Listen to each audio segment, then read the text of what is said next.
Bien, empezamos con la lección número 8 de Panorama de la Biblia y vamos a estudiar las cartas de Pablo. Estamos en la página número 63 de nuestro texto y empezamos en el punto 1 que dice que Saulo era un perseguidor e injuriador de la iglesia primitiva. Y esto fue algo muy importante que pasó en la iglesia porque Saulo originalmente, respirando amenazas y muerte contra los discípulos del Señor, como lo indica en Hechos capítulo 9, versículo 1, intentaba destruir a la iglesia. Imagínense, Saulo, un fanático de la religión judía, en la que Jesucristo no tuvo cabida y no fue reconocido como el Mesías, como el Hijo de Dios. Entonces, cualquier persona que hablaba a favor de Jesús se convertía inmediatamente en un enemigo personal de Saulo. Y cuando él iba camino de la ciudad de Damasco para buscar más cristianos para llevarlos presos, de pronto le rodeó un esplendor de luz en el cielo y cayó al suelo cuando oyó la voz de Jesús. Y su vida fue cambiada por completo y se dedicó a servir al Dios vivo. Esta transformación que él experimentó eh, hizo inclusive que él tuviera otro nombre, que fuera renovado de tal manera que hasta le pusieron otro nombre, un nombre griego que se llama Pablo, y Saulo pasó a ser Pablo, el hombre que iba trastornando el mundo entero con las nuevas, con las buenas nuevas de Jesús. Pregunta del punto 1. ¿Qué hacía Pablo antes de su conversión a Cristo? Él perseguía a la iglesia. Punto 2. ¿Qué le dijo la voz de Jesús en el camino hacia Damasco? Esto está en Hechos, capítulo 26, versículos del 16 al 18, y Jesús, en ese momento que cayó él del caballo, le dijo, levántate, ponte sobre tus pies, porque me he aparecido a ti para ponerte por ministro y testigo de las cosas que has visto y de aquellas que me apareceré a ti, librándote de tu pueblo. Es decir, quitándole de esa religión judía ortodoxa en la que él vivía. Y por eso le dice el Señor Jesús, librándote de tu pueblo, de aquellas ideas y enviándole a los gentiles para que abra sus ojos. El Señor ya había visto ese corazón que tenía Pablo, esa determinación, esa valentía, ese compromiso que tenía para hacer las cosas. Cuando él estaba convencido de algo, no le detenía nada. Y entonces él era un perfil perfecto que Jesús necesitaba para enviarlo a los gentiles. ¿Para qué? Para que abra los ojos de los gentiles, para que los gentiles se conviertan de las tinieblas a la luz, para que reciban por la fe en Jesús perdón de pecados y herencia entre los santificados. Esto está en Hechos capítulo 26, versículos del 16 al 18. Y Dios lo puso como ministro y testigo para que otros, para que sobre todo los gentiles llegaran a convertirse a Cristo. Pregunta, ¿cuál sería la misión de Pablo? Pues la misión de Pablo era ser ministro y testigo de Jesús. Vamos al punto 3 que dice en relación a Pablo y su llamado.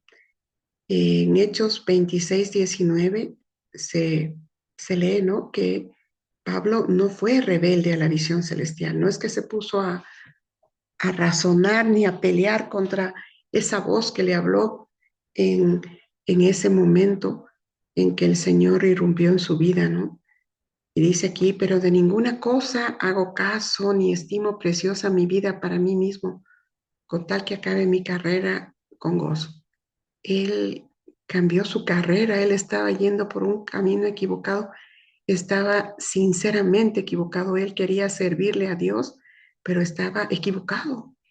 Y entonces el Señor le cambió la vida, le cambió la carrera y él dice, ya no es importante mi vida para mí mismo, ya no sirve mi vida para mí mismo, ya no, porque yo quiero acabar esta carrera que el Señor Jesús me ha dado, pero quiero acabar esta carrera con gozo, no con lamento, no con tristeza, no, quiero acabarla con gozo, el ministerio que recibí del Señor Jesús para dar testimonio del Evangelio de la gracia de Dios.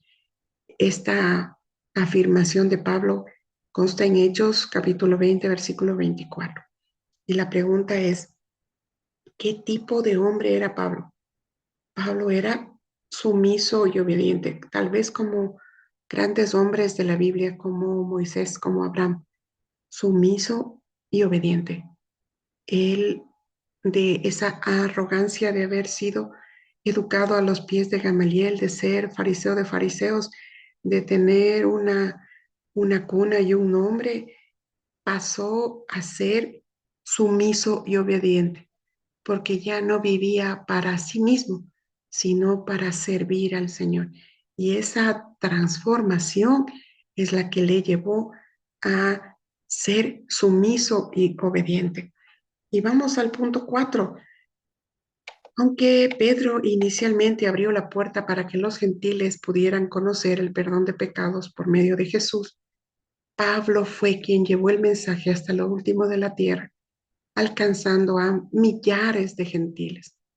Pedro fue el que empezó predicando, sí, pero Pablo ayudó a que los gentiles, miles de gentiles, entrasen por la puerta de la salvación. Pedro abrió la puerta, pero Pablo ayudó a que muchos gentiles entrasen en la puerta de la salvación. Ahí tenemos la respuesta de este punto 4. Pablo ayudó a que muchos gentiles entrasen en la puerta de salvación. Y hemos terminado la página 63 y nos vamos ahora con la página 64. Aquí vemos el punto 5 que dice, recuerde que Hechos 13:28 muestra el ministerio poderoso de Pablo y qué es lo que hacía Pablo. Hacer discípulos, fundar iglesias reproductoras, es decir, iglesias que daban a luz otras iglesias. Y todo esto pasó desde Antioquía hasta Roma, desde un extremo hasta el otro extremo del mundo conocido en aquella época. Y no solamente dejaba pastores encargados en las iglesias, sino que a pesar de las grandes distancias que tenía que recorrer, Pablo volvía a visitar las iglesias, como dice Hechos 15:36. Pero no solamente eso, sino también escribió cartas. Y en esas cartas, ¿qué hacía él? Animaba, enseñaba, redarguía,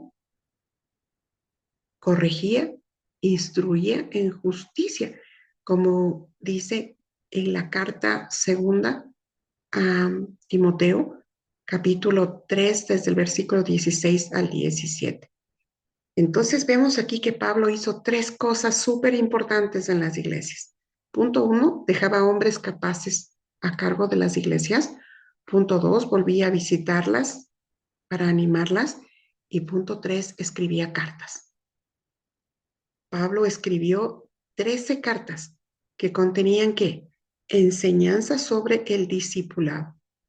Algunas personas dicen que no fueron 13 cartas, que fueron 14 y que la carta a los hebreos también fue escrita por Pablo. Otros eruditos y estudiosos de la palabra dicen que no, que Hebreos fue escrita por personas que le conocían personalmente a Pablo y que tomaron el estilo de la escritura, de la narración que Pablo tenía. Entonces siempre hay esta controversia. ¿Pablo escribió 13 cartas o escribió 14? ¿Hebreos fue escrita por Pablo o no fue escrita? Pero en todo caso, normalmente se reconoce que son 13 cartas las que escribió el apóstol Pablo y Hebreos no. Entonces, puede ser que Pablo escribió 13 o 14 cartas, si es que incluimos Hebreos. Muy bien. En el punto 7 vemos que dice que de los 27 libros del Nuevo Testamento, de los 27 libros del Nuevo Testamento, 21 son cartas, 13 escritas por Pablo 8 cartas escritas por otras personas. Por ejemplo, Pedro escribió una de las cartas, Juan, Santiago, Judas.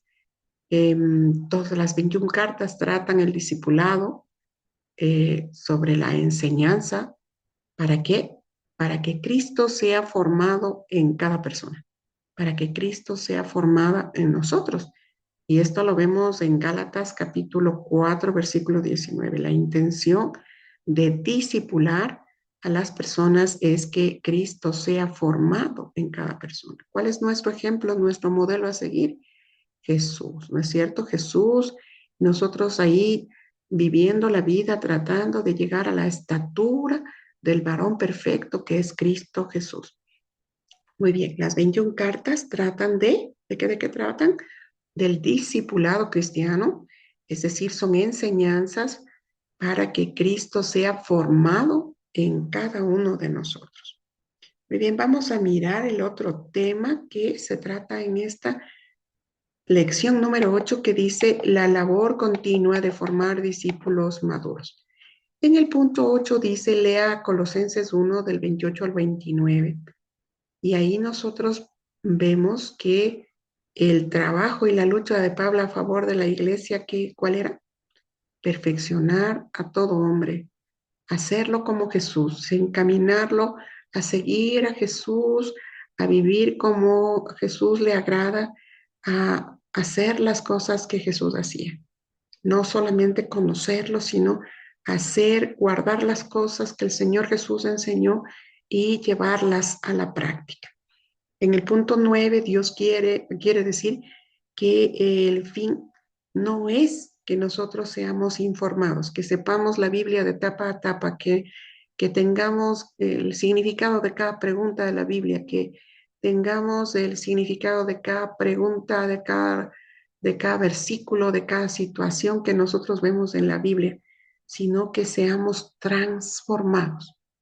No que seamos informados de lo que hacía Jesús, sino que la palabra transforme nuestro corazón, nuestra mente, nuestra alma.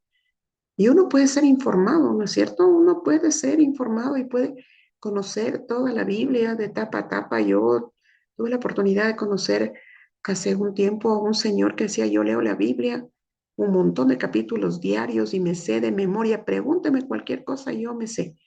Y yo le decía, ¿y usted por qué lee la Biblia? Decía así como un libro de cultura general, como un libro interesante, que tiene una filosofía, que tiene algunas cosas que a uno le dejan reflexionando. Este hombre estaba informado, él conocía lo que decía la palabra, pero la Biblia no había transformado su vida. Esa palabra maravillosa que está escrita en la Biblia no había cambiado su vida. Él estaba informado. Y nosotros en las iglesias vemos hermanos informados, pero no son discípulos formados. No caminan en el Espíritu Santo. Y si no caminan en el Espíritu Santo, pues no pueden ser transformados porque nadie puede transformarse a sí mismo. Solamente la palabra a través del Espíritu Santo de Dios puede hacer un efecto transformador en nuestra vida. El hermano informado, la persona que lee la Biblia, sabe cosas, claro, sabe cosas de la Biblia. Si estudia hebreo, si estudia lenguajes bíblicos, por supuesto, puede conocer muchas cosas, pero no hay transformación en su vida y eso no sirve para nada. ¿Con cuál tipo de persona se identifica usted? ¿Es una persona informada o es un discípulo formado, transformado por la palabra? Esa ya es una respuesta personal. ¿Cómo usted está en este momento de su vida después de que ha pasado cuántos módulos estudiando, cuántos niveles del discipulado? ¿Está usted informado o ha sido transformado? ¿La palabra del Señor ha transformado su vida o usted sigue siendo igual? ¿Yo sigo siendo igual? Esas respuestas solamente están entre Dios y cada uno de nosotros. ¿Cómo estamos? ¿Cuánto de lo que hemos aprendido ha transformado nuestra vida? Es la pregunta. Muy bien, nos vamos al punto 10. Lo que motivó a Pablo para en esta nueva vida cambiar de carrera fue la gran comisión. ¿Y qué dice la gran comisión? Hagan discípulos.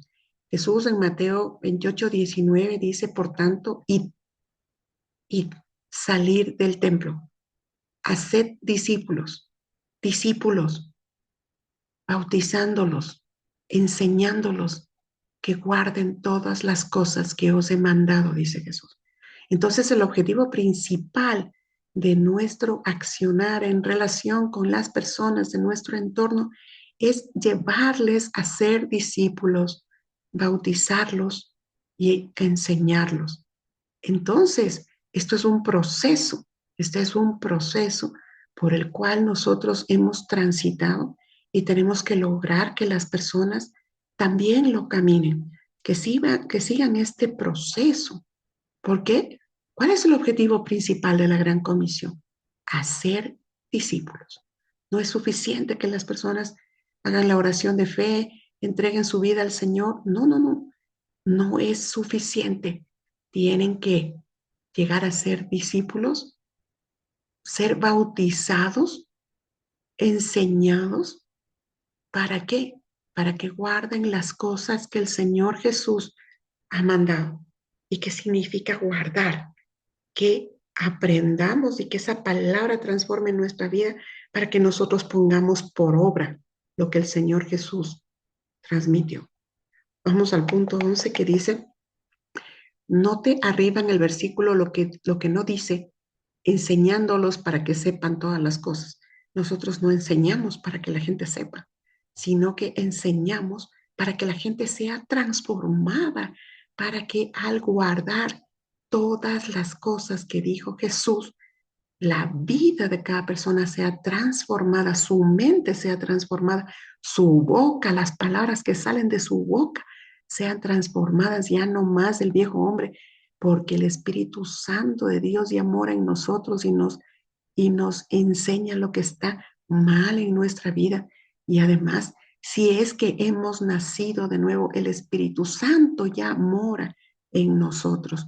Y eso es lo que nosotros anhelamos, que la palabra del Señor nos transforme, que ya no seamos ese viejo hombre que hace chismes, murmura. No, la persona que sigue en esa vida no nació de nuevo, no nació de nuevo, el Espíritu Santo no está en ellos. Entonces, eh, guardar las cosas quiere decir recibir esa palabra en nuestra mente, en nuestro corazón y ponerla por obra, que eso significa que la palabra tiene que transformarnos totalmente de lo que fuimos en una nueva criatura, porque por eso nacimos de nuevo. Mira lo que dice acá, punto 11, note arriba en el versículo que no dice enseñándoles para que sepan todas las cosas, sino que guarden todas las cosas. El objetivo de Pablo y el objetivo de toda la Biblia es formar discípulos que siguen y obedecen a Cristo. Seguir y obedecer a Cristo, ese es el kit. ¿Por qué no vale mucho si uno sabe bastante pero guarda poco? ¿Por qué no vale nada eso? Que no tiene ningún sentido. ¿Para qué aprendemos si esa palabra no nos está transformando en una mejor persona, en un mejor padre, en una mejor madre, en un mejor trabajador, en un mejor servidor? Si no hay transformación, ¿para qué? Todo esto no tiene ningún sentido. ¿Para qué estamos acá en el discipulado? ¿Para qué?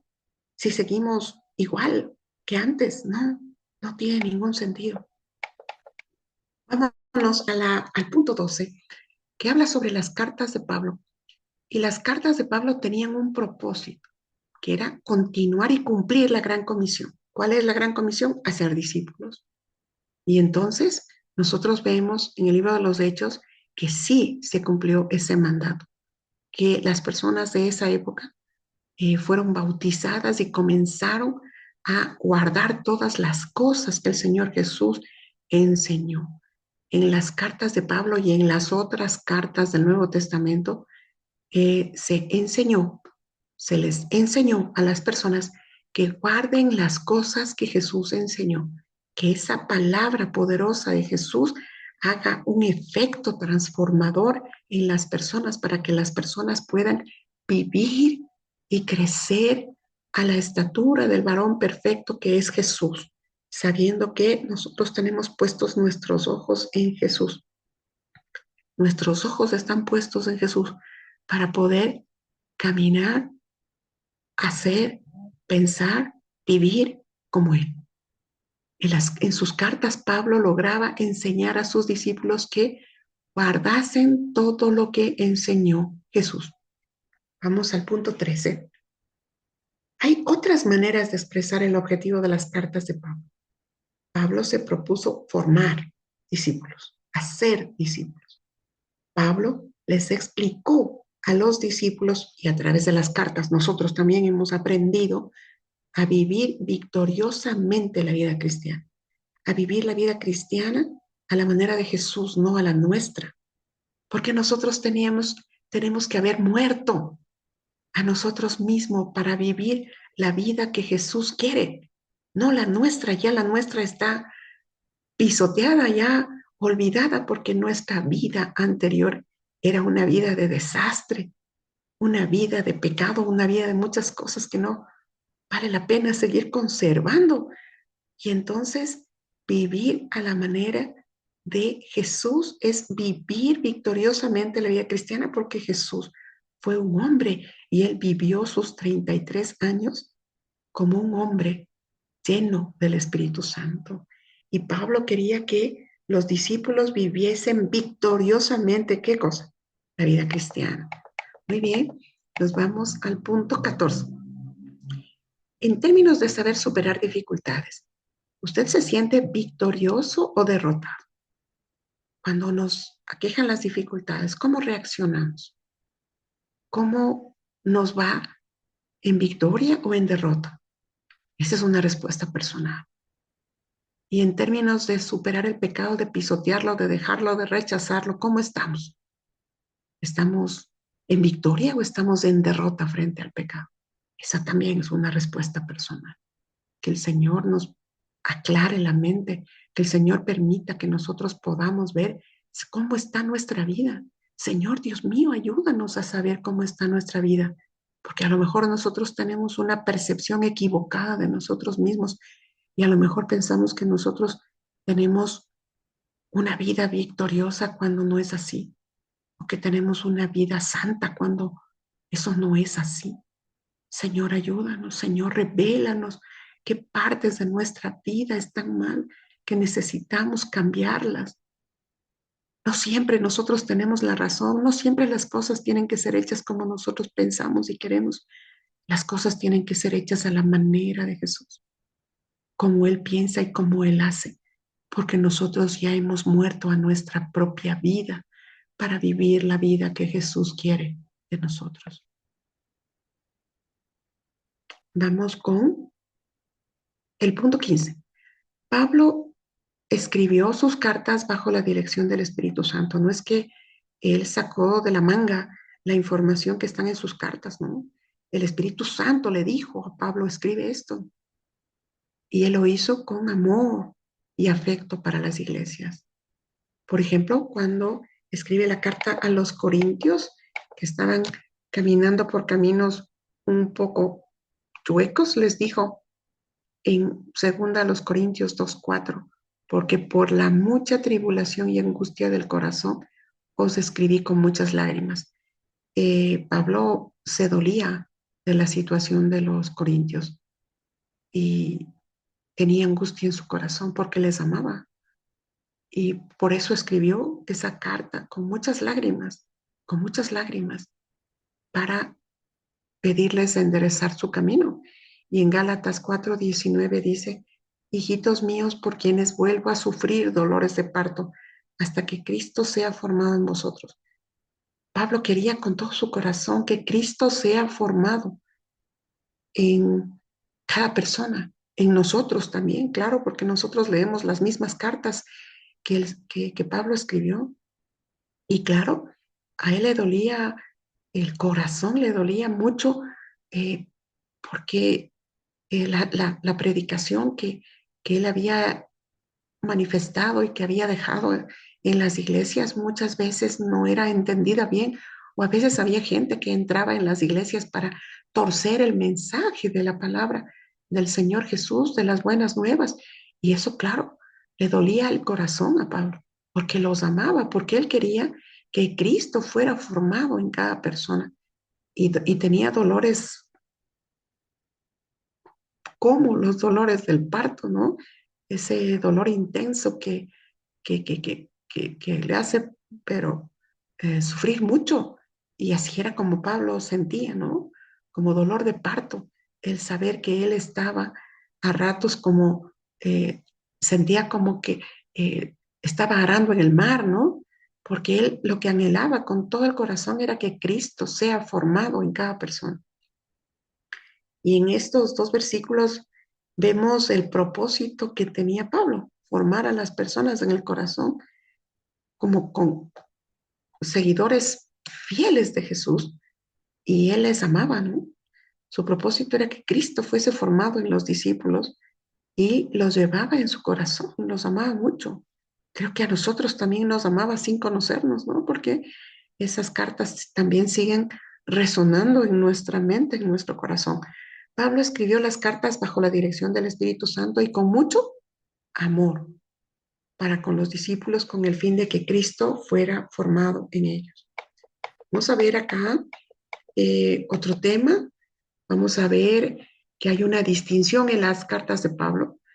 Punto 16, de las 13 cartas de Pablo, 9 cartas estaban dirigidas a las iglesias. ¿Cuáles son?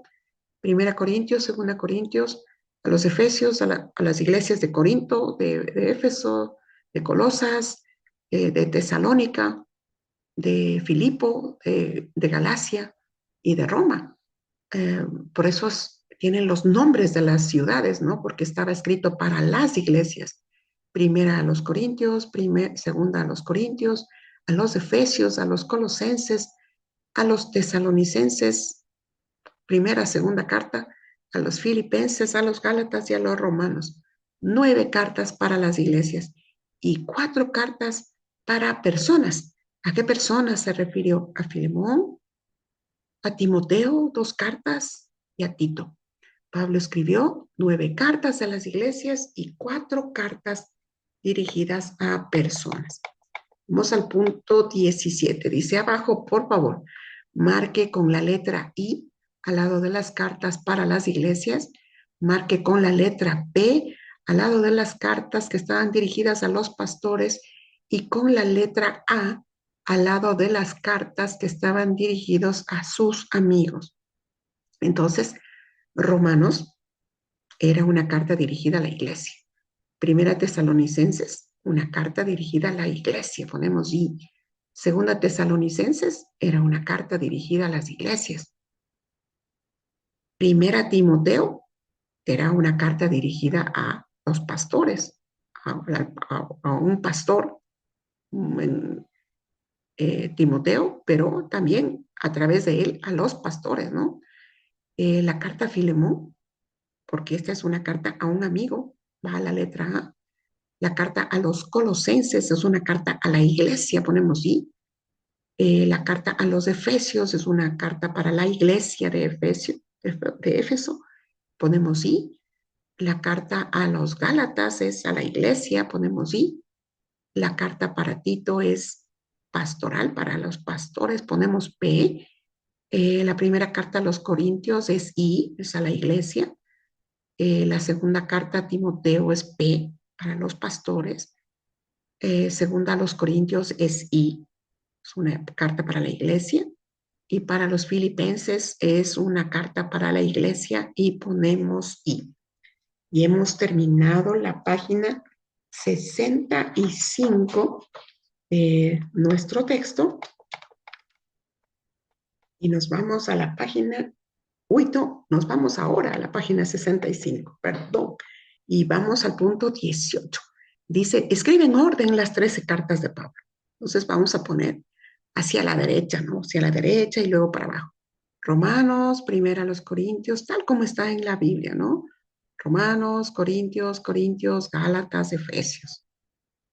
Vamos ahí, primera a los Corintios, segunda a los Corintios, Gálatas y Efesios. Así está, en orden, ¿no? Las cartas.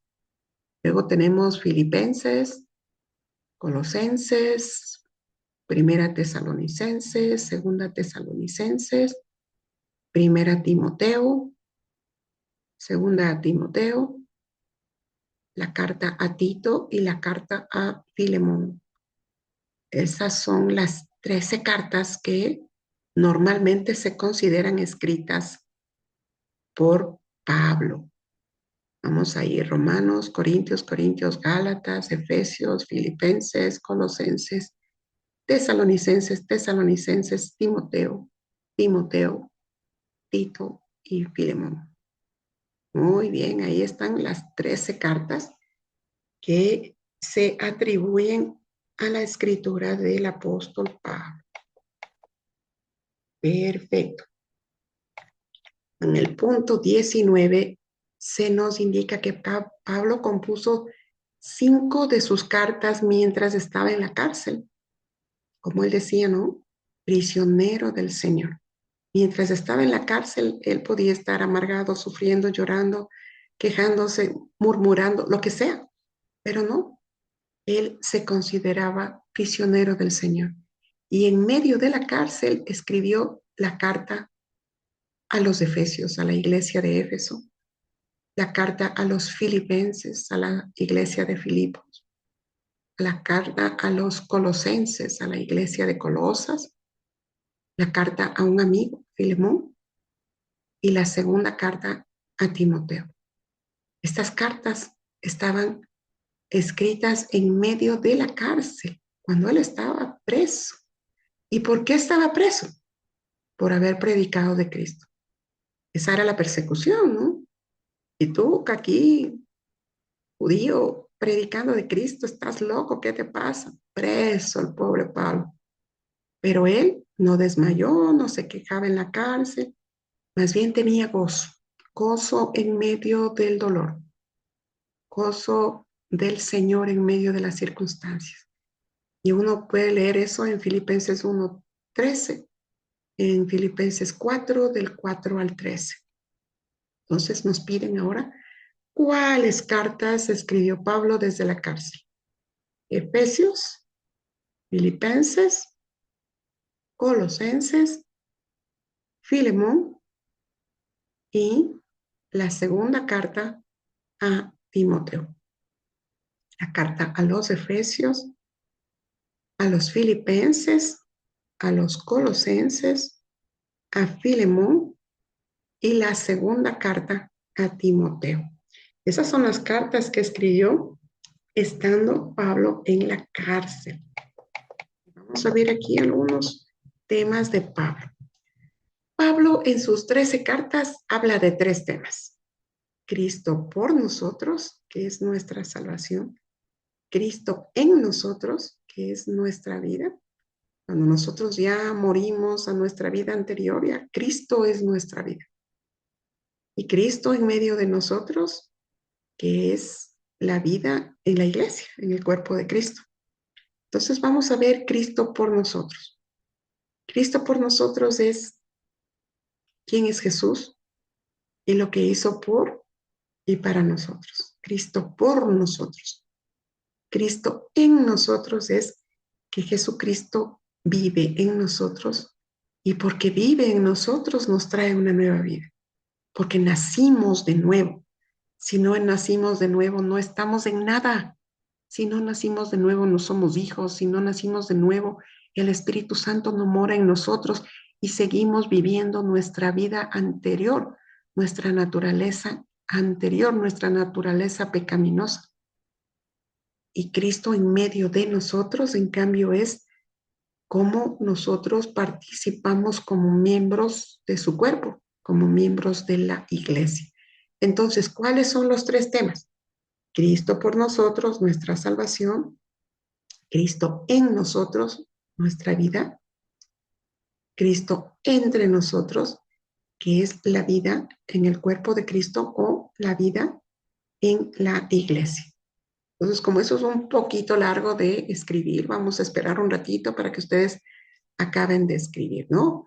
Cristo por nosotros, nuestra salvación, Cristo en nosotros, nuestra vida, y Cristo entre nosotros, que es la vida en la iglesia de Cristo. Muy bien. Y tenemos una partecita adicional de explicación que dice, punto 21. Podemos representar estos tres temas de los que habla Pablo en sus 13 cartas en Cristo por nosotros, en que Cristo murió en la cruz por mí. Lo que está en verde, Cristo en nosotros, que es Cristo en mí, como la fuente de mi nueva vida. Y el otro, Cristo en medio de nosotros, lo que está en celeste, que es Cristo en medio de nosotros como la unidad de la iglesia. Y esto lo podemos ver en Efesios 3, 16 al 17, Gálatas 2, 20 y Mateo 18, 20. Y lo expresamos usando preposiciones. Cristo por mí en la cruz. Cristo en mí, fuente de mi nueva vida. Y Cristo en medio de nosotros como fuente de unidad en la iglesia. Y nos vamos por otro tema que menciona aquí, Cristo por nosotros, nuestra salvación. Esta es una explicación un poquito más detallada de esos tres temas. Cristo por nosotros, nuestra salvación. Punto 22. Cristo y nuestra salvación o Cristo por mí, que nos habla de la persona y la obra de Jesús por nosotros y para nosotros. ¿Quién es Jesucristo? ¿Qué hizo por mí? ¿Qué hizo para nosotros? Cada persona tiene que contestar las dos preguntas que nos lleva a ser salvos. ¿Cuál de las dos preguntas? ¿Quién es Cristo? ¿Y qué hizo Cristo por mí? ¿Qué hizo Cristo para nosotros? ¿Qué hizo Cristo? Y entonces nosotros decimos, si el Señor ya pagó mi libertad, yo acepto esa libertad porque Cristo murió por mí, vino por mí, murió por mí, tomó mi lugar, porque yo merecía el castigo por mis pecados. Sin embargo, el Señor vino por mí para darme su salvación. Hemos terminado en este punto la página 66 del texto y estaremos viendo la continuación en la próxima grabación de este video. Bueno, lo hemos logrado una vez más. Estamos cerrando esta primera parte de la lección 8.